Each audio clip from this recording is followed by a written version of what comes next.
Okay, I had to restart this 3 times. Welcome to Chapter 1. I was going to include my face at the bottom on this, but it kept messing it up, so we're just not going to have any of me, and I'm sure you won't miss that. I want to get right into Chapter 1 about the need for fire prevention. Couple of things first. I'm not a real big fan of this book. We use it here at Mount Sac. I use a different book at some of the other schools I teach at. It's not that he says anything wrong. I just don't like the way he organizes the book a little bit.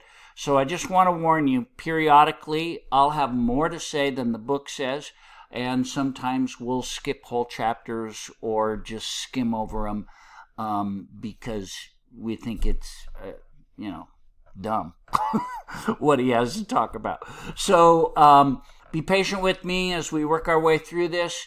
If you have not watched it yet, watch the video before this about the Masters College incident where a chemical was found that was a high explosive that could have killed tens to hundreds of people if it had gone off while school was in session. And it was something that I discovered that was pretty amazing thing. I didn't get any awards for it, but I, in some ways saved a ton of lives.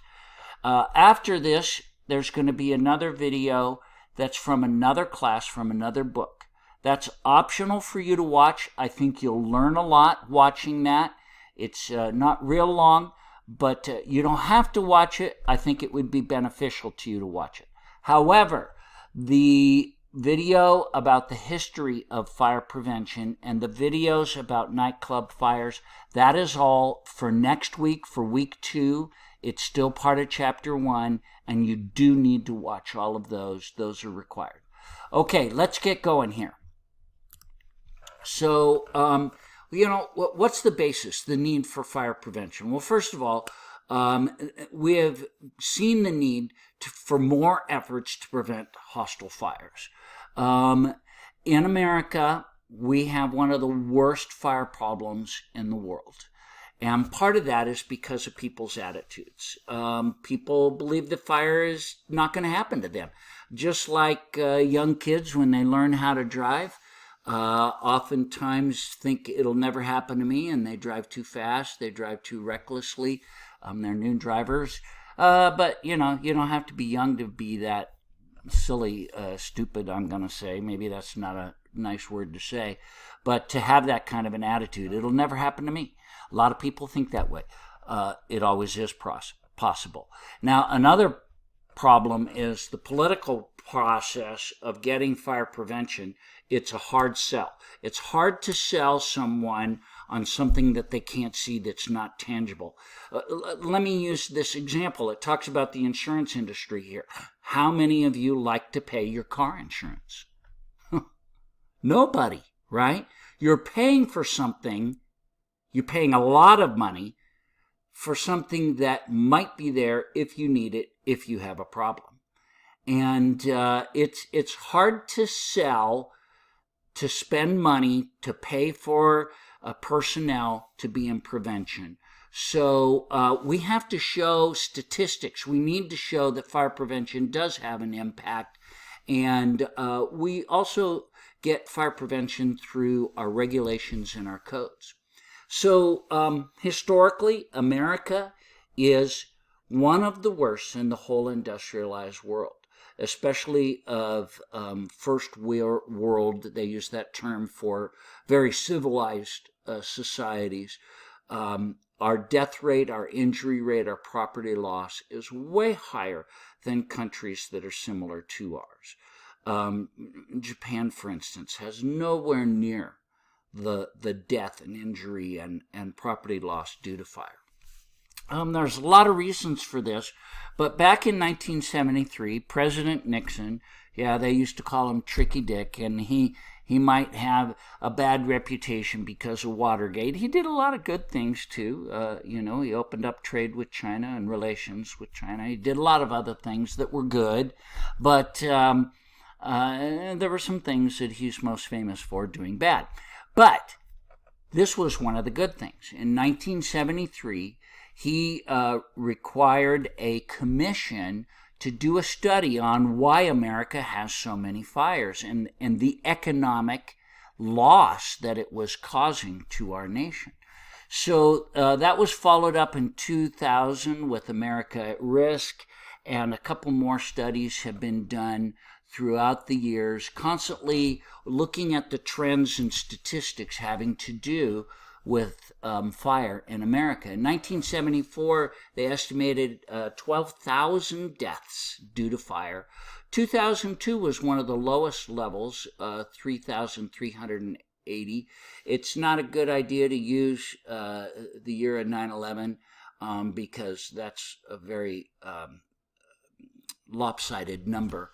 But U.S. fire loss in 2004 and the 10-year trend is that we have been improving. And so that's good. But still, our rates are more than double some of the European countries. So we need to keep working on it. So one of the things we need to look at is where we've come from. The history behind fire prevention. And I go into some very great detail in the other lecture for next week, but let's just skim over some things. Fire's been around, since the cavemen. Some guy figured it out. Methods of creating fire came later, and as people started to use fire for cooking, for heating, and for eventually making things, industrial reasons, that became very common for hostile fires, unwanted fires, especially as humanity started gathering in cities and greater societies and governments.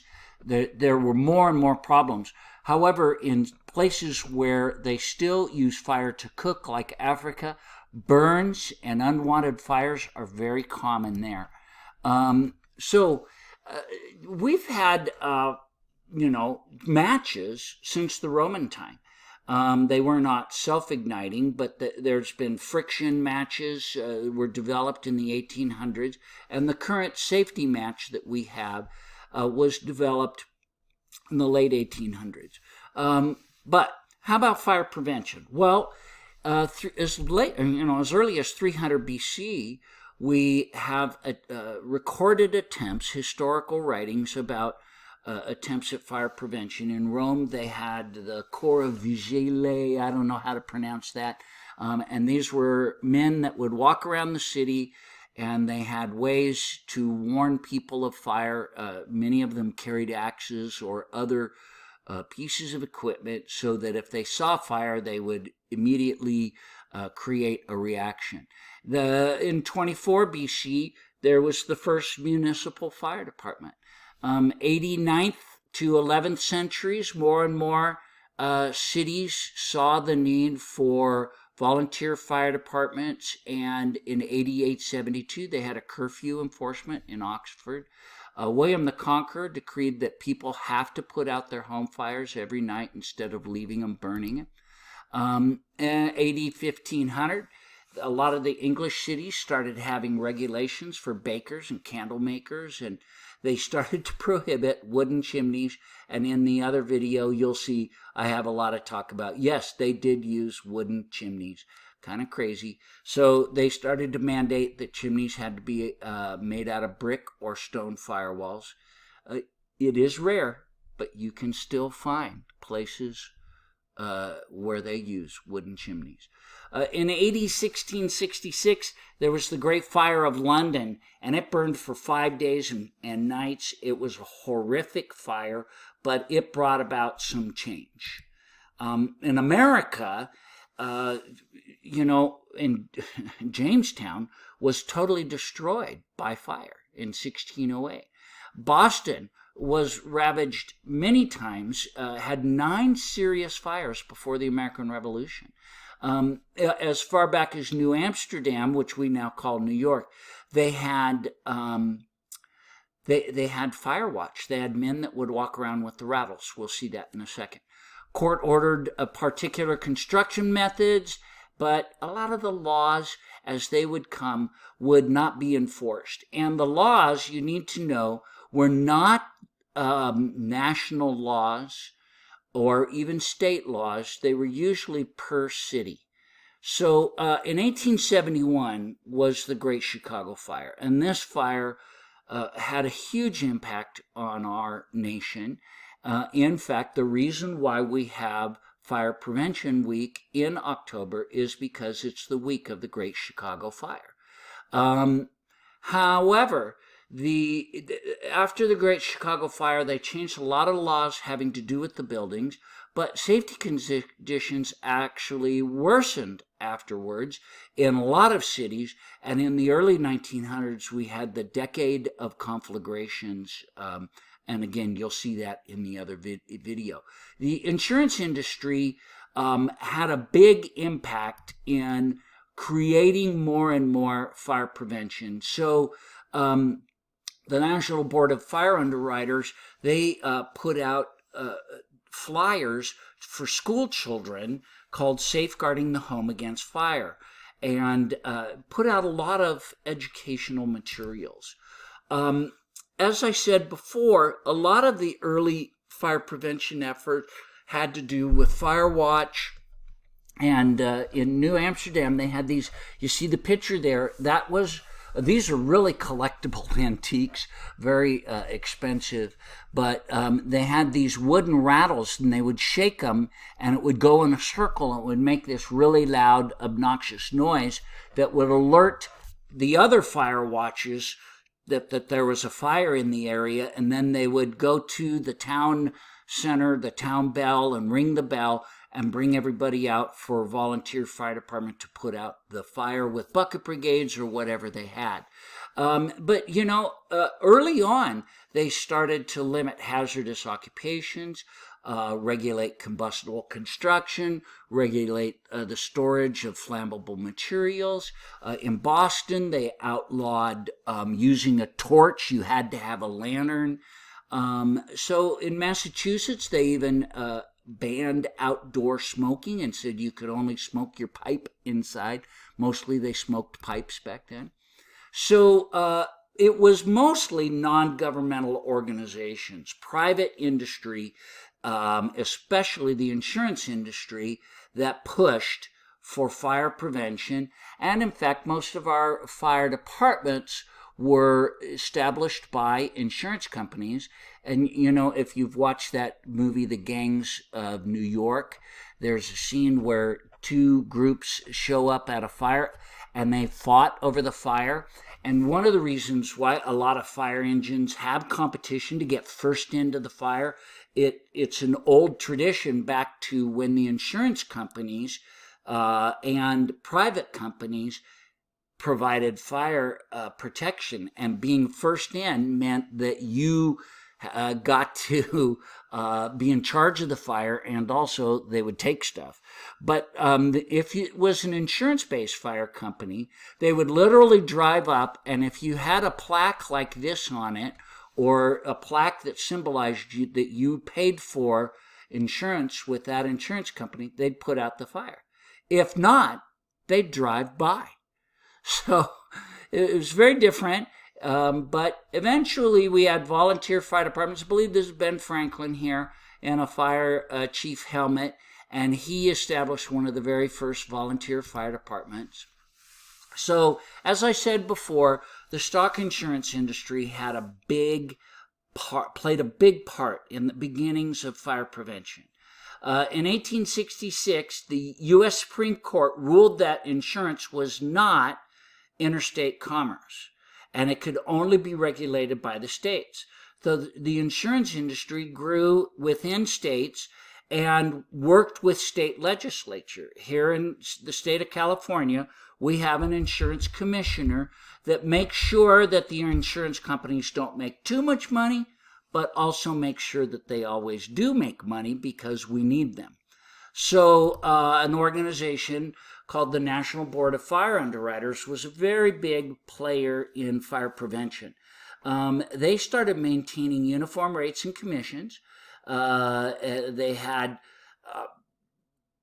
they put out efforts to stop arson, and they started making publishing And so that led to a system of fire prevention and protection that's used up to this day. They funded rewards for conviction of arsonists. They developed guidelines for water supply, firefighting apparatus, and as a result, and they published literature on fire sprinklers, and the NFPA was formed as a result of that, the National Fire Protection Association. Still publishing an enormous amount of materials for fire prevention and fire protection systems. So the Factory Mutual was a company out of New England, and they started testing materials as well, and so we know of FM as Factory Mutual testing, but they requested a discount because the owner had installed every fire protection feature and appliance available. So they started rewarding people who would use fire protection systems, and it reduced risk, and their insurance rate would go down. So that was a great idea. Mill owners organized as a result, formed a mutual fire insurance company that was limited to the textile manufacturing, but they required annual mill inspections, and as a result, FM Global was born. So Factory Mutual engineers continue to do inspections, but one of their greatest values to us is that they test equipment and then certify it to be used. So prevention of hostile fires today is a very important thing. We want to reduce deaths. We want to reduce fire-related injuries, especially for our firefighters. Fire prevention serves the public, the industry, the construction industry, architects, engineers. We create laws and rules for them as well as the whole construction industry. So we're not there just to make buildings cost more money, but to protect them as they're building them and what they build from liability and all sorts of things like that. We're also, though, protecting ourselves, the firefighter industry. We want to be protected, and you'll see if you watch my other video how we shape the battlefield through our regulations and our codes. I really recommend it. Don't skip it, okay? There's a lot of information there I think would be good for you. You know, it's all about not just protecting business and economics, but protecting lives, protecting our communities. You know, when you see a family who's lost a family member in a fire, it's just devastating. A business that goes down in a fire, especially if anybody's injured or dies, will never recover. They almost always go bankrupt. So, there's a summary here. I put this PowerPoint without my video part in this same page, this same portion of the module. So if you want to look at that, you can. But, you know, hopefully you're reading this. I'm not going to read it to you. That'll just bore you to tears. Here's the second page. All the stuff we just talked about. Summary, summary, summary. Okay, watch that other video from my other class. I think you'll appreciate it. Talk a lot about why we need fire prevention and how it benefits the fire service and every fire station. Okay, see you later.